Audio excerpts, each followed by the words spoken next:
And just like that, your barcode is now added to your Apple Wallet and ready to use whenever you need it.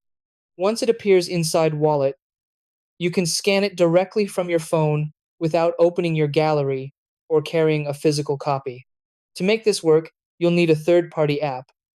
Open the App Store on your iPhone and search for Card Manager Digital Wallet. Download and install the app, then open it once installation is complete.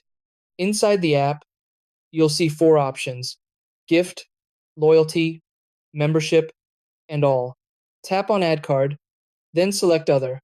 Next, choose Image Card.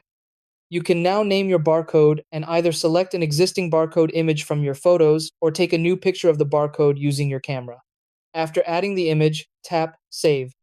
Once the barcode is saved, you'll see an option to Add to Apple Wallet.